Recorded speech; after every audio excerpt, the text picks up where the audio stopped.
Se você se ama, se você está em paz, em equilíbrio, o mundo pode cair sobre você, e você nada vai temer porque você está bem, você está em paz.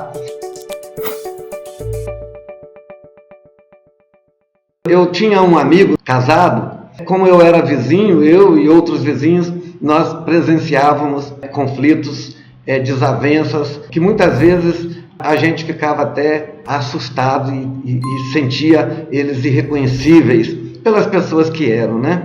Então, eu já presenciei, na ocasião, eles se discutindo, se ameaçando, só nunca vi nem soube de agressões físicas, mas agressões psicológicas, moral, ofensas. Eu, como toda a vizinhança, a gente presenciou isso muitas vezes. Mais do que isso, começavam a jogar objetos um no outro dentro de casa, jogavam panelas, utensílios, travesseiro, almofada, jogavam ventiladores, e daí a pouco começavam a jogar isso pela janela, jogavam os utensílios pela janela, o ventilador pela janela, televisão pela janela, eu já vi, só não jogava objeto maior, você não passava. E por que eles faziam isso? Porque naquele momento não eram eles, eram as bestas deles, e naquele momento as bestas estavam dando por fim aquele relacionamento, aquele casamento. Por isso eles jogavam tudo fora, porque contavam que ali acabou o casamento e acabou tudo, a casa. E agora o mais interessante é que a briga sempre terminava, o marido descendo a escada e gritando: eu vou embora dessa casa, eu nunca mais volto aqui, eu nunca mais ponho o pé nessa casa. E a mulher da porta dizendo para ele: é isso mesmo, vai embora, e eu que não quero que você pise aqui nunca mais. A briga era desse nível. E ele sumia. E a mulher voltava para dentro de casa. Mas a grande surpresa é que eu assisti essa briga várias e várias vezes. No dia seguinte, mais tardar, 2, 3 dias depois, eles dois estavam num barzinho à noite, ouvindo uma música ao vivo, tomando um chopp, batendo papo com os amigos, como se nada tivesse acontecido, como se tudo tivesse normal. E naquele momento, 2, 3 dias depois, tudo estava normal mesmo, de fato. Eles já tinham se harmonizado e voltado às boas. Só ficavam os prejuízos para os dois pagarem. O prejuízo é o preço da besta que não toma conta de si. Por isso, a nossa ordem de comando aqui é: ou toma conta da sua besta, ou ela toma conta de você. Então eu pergunto: você tem tomado conta da sua besta? Ou você tem pago o preço da sua irracionalidade? E qual é o preço que você já pagou? Qual é o preço mais caro que você já pagou pela sua irracionalidade? Pense nisso. Então, esses dois, eles tinham capacidade de se harmonizar muito rapidamente. Porque, na verdade, nós não somos um, nós somos dois. Na razão, na racionalidade, eles de fato se amavam, se gostavam, se tratavam bem, se valorizavam. Mas quando estavam sob ameaça, quando estavam no comando da besta irracional, no comando da emoção, aí já não eram eles mais, era o outro ou a outra, e aí a irracionalidade levavam eles ao extremo do absurdo. Pense nisso e comece a se ligar nessa dualidade que nós somos entre razão e emoção e começar a interagir de uma forma mais harmoniosa. A besta, ela é tão irracional que às vezes ela distrata nossos melhores amigos e as pessoas mais amáveis. Vou citar aqui para vocês também a história de Marta e Maria, irmãs de Lázaro, aquele que Jesus ressuscitou. Jesus era muito amigo da família e hora ou outra estava na casa deles. Um dia Jesus chegou na casa delas e foi recebido por Maria e ficou longas horas conversando, proseando com Maria. E Marta, fazendo os serviços, os afazeres da casa. Marta e Maria, pelo que a gente conhece da história, elas tinham uma personalidade muito diferente. Maria era mais reativa, Maria era mais sedenta, ela buscava mais, ouvia mais, ela meditava mais. Marta já era mais estressada, era mais preocupada, era mais de ficar procurando fazer os serviços. E quando Jesus chegou na casa delas, então Maria foi fazer sala para Jesus e Marta foi fazer os serviços da casa. E chegou um momento que Marta ali, vendo a paciência de Maria e deixando ela fazer o serviço sozinha, então ela foi se estressando com Maria, que não vinha ajudar, e ela começou a subir o sangue para a cabeça, começou a ficar irracional, e ela partiu lá para onde estava Jesus com Marta, e ela soltou a besta dela. Olha que interessante, o pior é que ela não soltou a besta com a irmã dela, com Maria, ela soltou a besta com a visita, com Jesus. Ela falou assim: Jesus, tu não te incomoda não de ficar aí batendo papo com a minha irmã e eu lá trabalhando sozinha? E Jesus falou assim: Marta, Marta, te preocupas com tantas coisas e uma coisa só te é necessária. E Maria escolheu a melhor parte. Qual é a melhor parte? A melhor parte é ouvir Jesus, é ouvir o Mestre, com certeza é ouvir a sabedoria, é buscar lições de vida.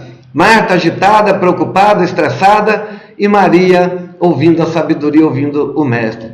Lógico, gente, eu quero trazer isso para a nossa vida, para a nossa realidade, porque todos nós temos um pouquinho da Marta dentro de nós e temos um pouquinho da Maria dentro de nós. Uns são mais Marta e outros são mais Maria. E você? É mais Marta ou é mais Maria? O que você precisa é colocar as duas em equilíbrio. Ver aquelas horas que você é muito preocupado, estressado, que é mais Marta, ou aquelas horas que você é muito zen, é como se a vida e o mundo tivesse pairado, não existisse. Então colocar essas duas em equilíbrio na sua vida. Esse é o segredo. Eu estou lembrando aqui uma história de uma ex-funcionária. Eu tinha um comércio, uma indústria, e eu tinha uma funcionária que um dia o meu consultório era ao lado, então eu no final do dia costumava passar ali, bater um papo com a minha gerente para ver se tudo estava bem. E eram umas 18 horas, já fechando o expediente, né? Chegou uma confeiteira na porta do escritório e falou assim: patrão, eu quero minhas contas, não quero ficar aqui mais, não aguento mais ficar aqui. Aí eu olhei, ela tinha umas manchas vermelhas no rosto, no pescoço, tão nervosa que ela estava. Aí ela falou assim: eu não aguento aquele pessoal lá dentro, eu quero a minha rescisão, quero que você me mande embora. Aí eu olhei para ela, senti o drama, senti o nervosismo dela e falei assim: então você quer rescisão? Quer ir embora? Quero ir embora, quero que você me mande embora. Falei: tá bom então, eu aceito.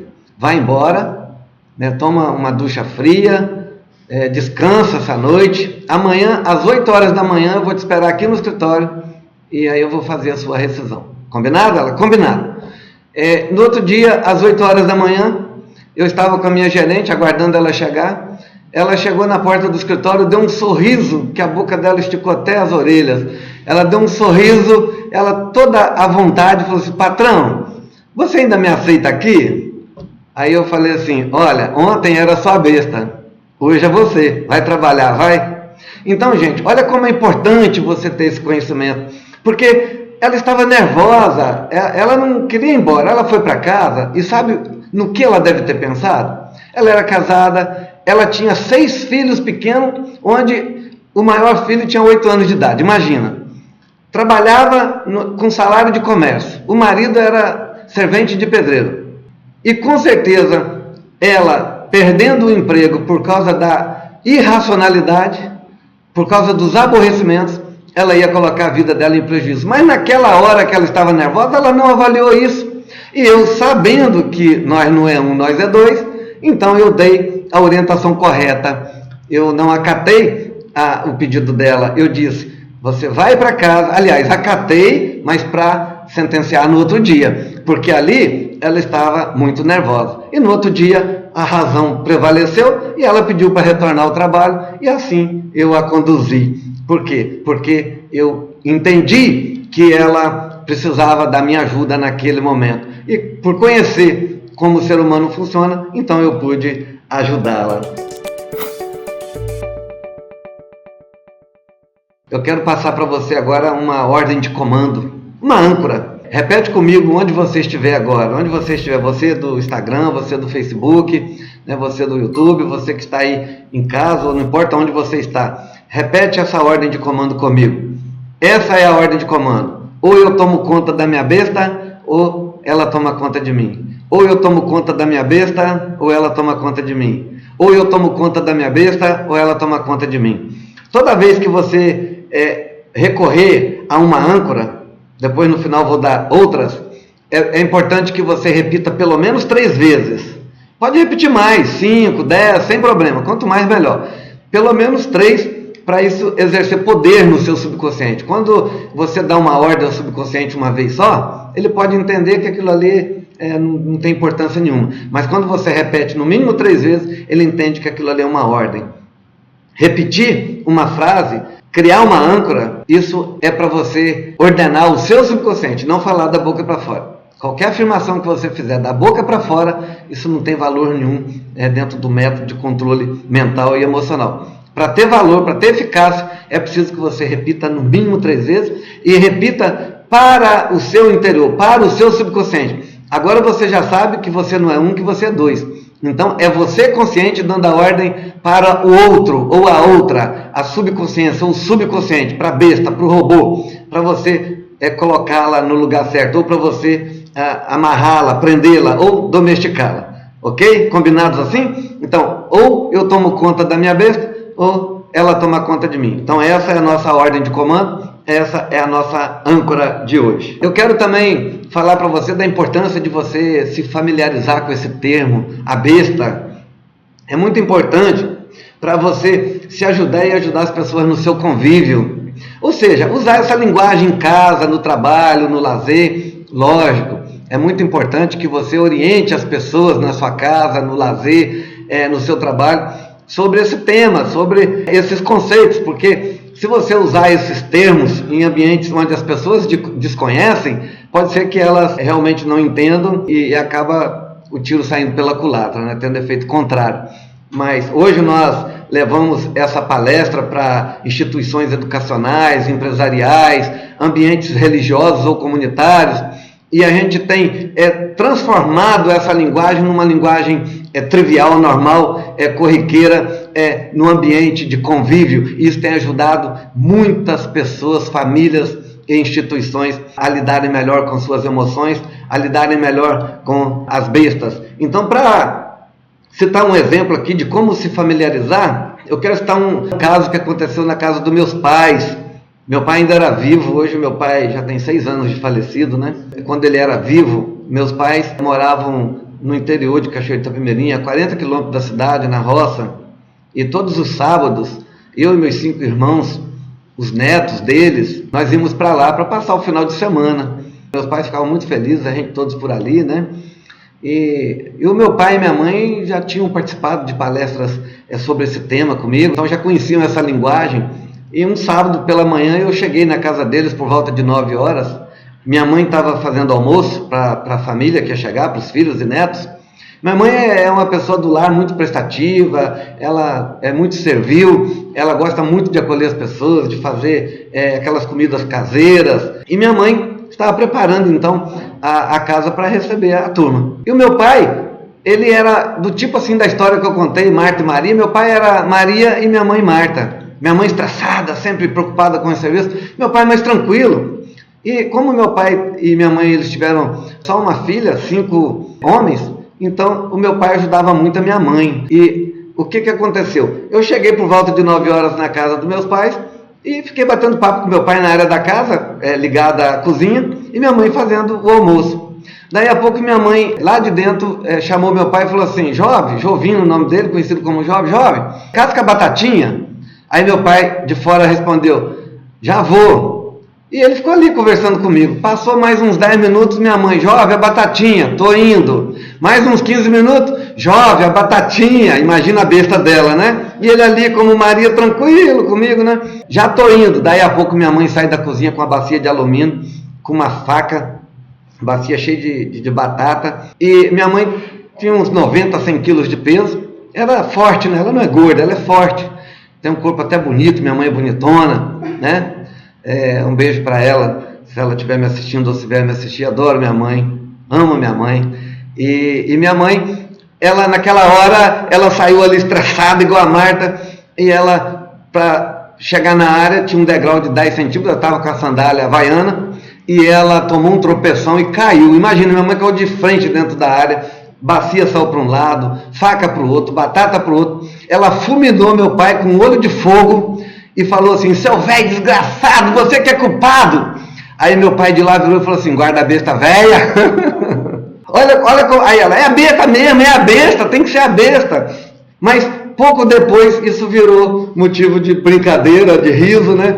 E foi até engraçado. E eu senti ali como que esse conhecimento, ele de fato pode ajudar as pessoas no convívio familiar, ou de trabalho, ou de lazer. Tem um exemplo também no campo de futebol. Nós tínhamos um time de veteranos lá na roça, e eu passei esses conhecimentos para a turma, de forma que a gente usava esses termos dentro do campo para um ajudar o outro, né? Porque no campo de futebol o sangue sobe para a cabeça e a irracionalidade brota, a besta brota, e aí a gente bota tudo a perder, né? Tirou aquele final de semana para brincar, para se divertir, e com 5, 10 minutos leva um cartão amarelo, um vermelho, vai, como costumamos falar nossa linguagem do futebol, levou um vermelho, vai sentar no banco, vai esfriar o sol. E eu me recordo um dia que um colega deu um bicudo no tornozelo do adversário, o adversário parou e ele xingou o cara, o juiz foi e deu um vermelho para ele. E ele abaixou a cabeça e veio igual uma besta mesmo, passou perto de mim. A hora que ele olhou para mim, ele falou assim: é a besta, Jorge, é a besta. Eu falei assim: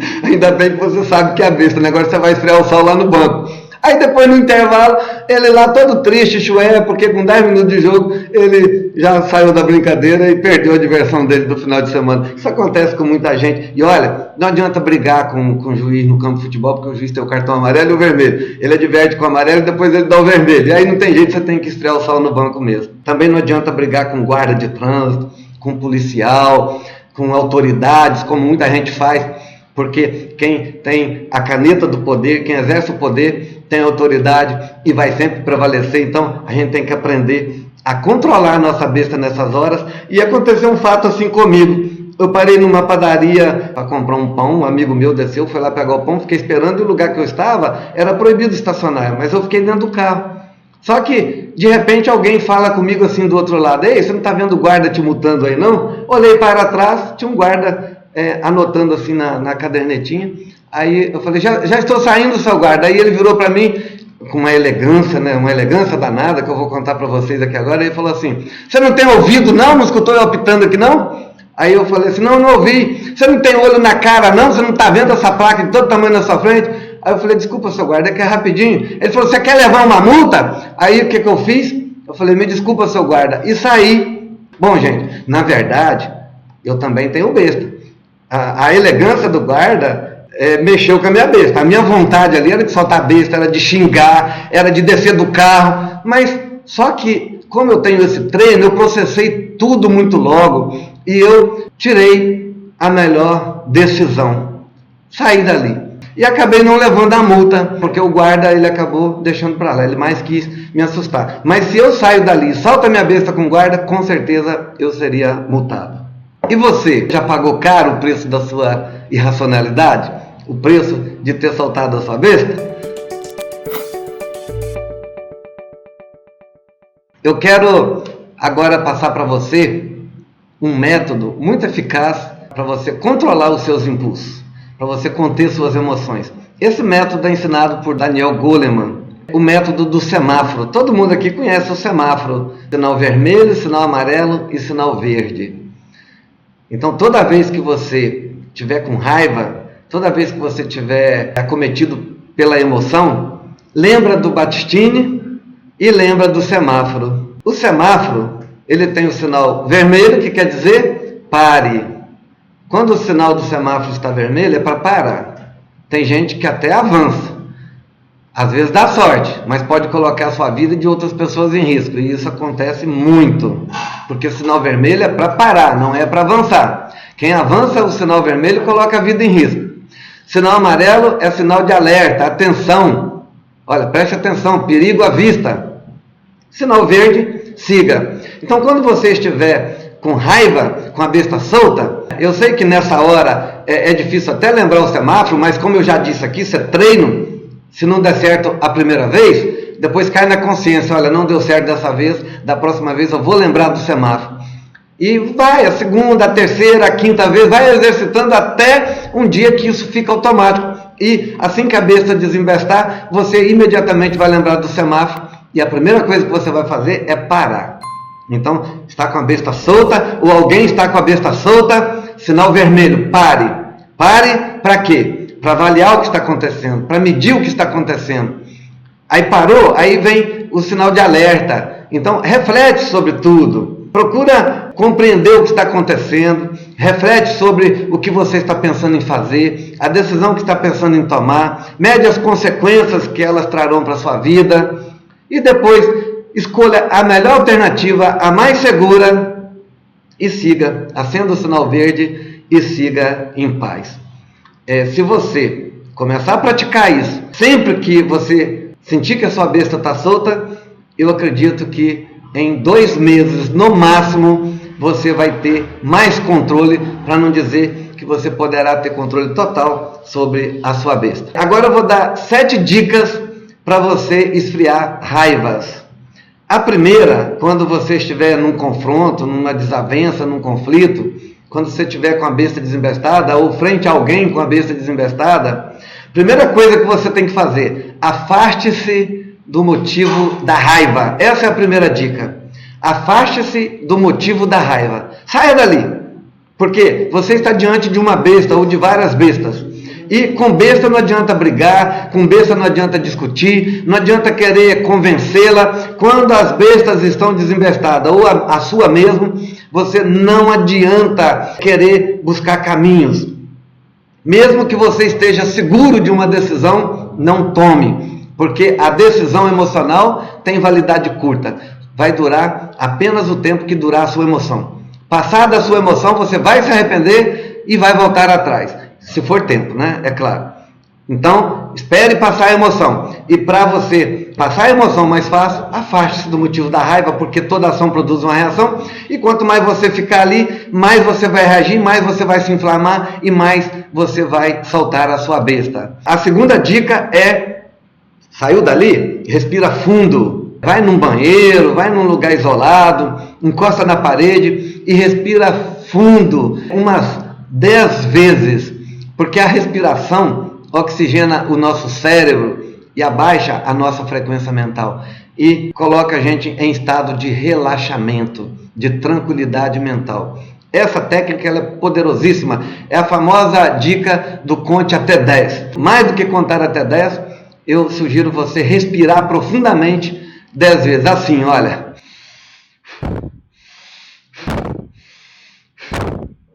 Se você fizer isso 10 vezes, você vai desarmar o seu subconsciente, você vai acalmar a sua besta. A terceira dica é você sair para caminhar, mas procure sair na companhia de pessoas agradáveis, de pessoas otimistas, que possam te estimular, te encorajar e te jogar para cima, que possa apaziguar os seus ânimos. A terceira dica é você praticar esportes. A psicologia ela já descobriu isso há muito tempo, que o esporte relaxa, desestressa, acalma. E por que relaxa? Porque não tem tensão nervosa, tem tensão muscular. A gente quando fala assim, eu estou nervoso, na verdade você está estressado, você está tenso, os seus músculos estão apreensivos, estão rígidos. Então você precisa liberar os seus músculos, relaxar os seus músculos para relaxar a sua mente e se tranquilizar. Então quando a gente pratica esporte, a gente exercita os músculos e a gente acaba desestressando, relaxando, isso faz um bem enorme. Então pratique esportes. Outra dica é você se ocupar. Procure fazer alguma coisa que ocupe a sua mente naquele momento, porque, como já diz o ditado, mente desocupada é a oficina do diabo. Você já deve ter ouvido falar isso. Então, se você fica ocioso, você vai ficar tramando o mal, porque é a besta que está ali e ela vai ficar tramando o mal. Então, procure desviar a sua atenção do foco da tensão. Desvia-se do problema. Quando você ocupa a mente com alguma outra coisa, a nossa mente ela só foca uma coisa por vez. Você afasta a sua atenção do que está gerando conflito, a tensão, e você acaba esfriando a sua besta. Por último, relaxe e medite. O relaxamento deve começar com a respiração, depois a relaxação muscular, depois transporte-se para um local da sua imaginação ou que você conheça junto à natureza e faça repetições positivas. E ao fazer essas repetições positivas, você cria âncoras para ajudar você a conter a sua besta. O que é criar âncoras? É criar frases de comando que você vai ordenar o seu subconsciente e ele vai, como um servo fiel, como um escravo, como um servo mecanismo, ele vai te obedecer. Âncoras do tipo assim: eu sou calmo, sereno e tranquilo, seguro e confiante. Eu sou calmo, sereno e tranquilo, seguro e confiante. A nossa mente é atemporal, ela não trabalha no tempo, ela não conhece futuro e passado, ela só conhece presente. Então dizer que eu sou o que eu estou não é mentir, é sugestionar a sua mente, ela é sugestionável. Então, sugestionar a mente é delegar a ela um poder para que ela possa te levar ao resultado que você deseja. Quando você diz, eu sou calmo, sereno e tranquilo, isso vai acalentando você, isso vai acalmando você, porque o subconsciente ele vai corresponder com essa ordem. Você pode criar outras âncoras do tipo assim, eu me compreendo e me compreendo cada vez mais, e compreendo cada vez mais a minha besta, e lido cada vez melhor com a minha besta. Eu me compreendo e me compreendo cada vez mais, e compreendo cada vez mais a minha besta, e lido cada vez melhor com ela. Eu me compreendo e compreendo a minha besta, e compreendo a besta do outro. Aí você cita o marido, o filho, o patrão, o colaborador, a besta que está se desinvestando com você. Tudo começa a partir de você. As coisas não são de fora para dentro, são de dentro para fora. Como diz Augusto Cury, nossos conflitos são sempre internos. Ele é projetado nos outros. Se você se ama, se você está em paz, em equilíbrio, o mundo pode cair sobre você e você nada vai temer porque você está bem, você está em paz.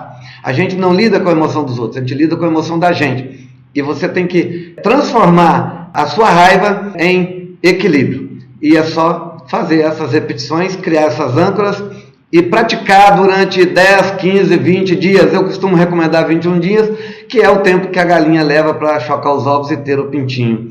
Se em 21 dias a galinha choca os ovos para ter o pintinho, parafraseando aqui, em 21 dias a sua mente choca essa âncora, ou seja, ela faz essa ordem ficar registrada no subconsciente, que funciona de forma mecânica e automática, e ele, no gozo da sua autonomia, ele comandado por essa âncora, ele vai te levar ao estado de equilíbrio, ao estado de paz interior e de relaxamento.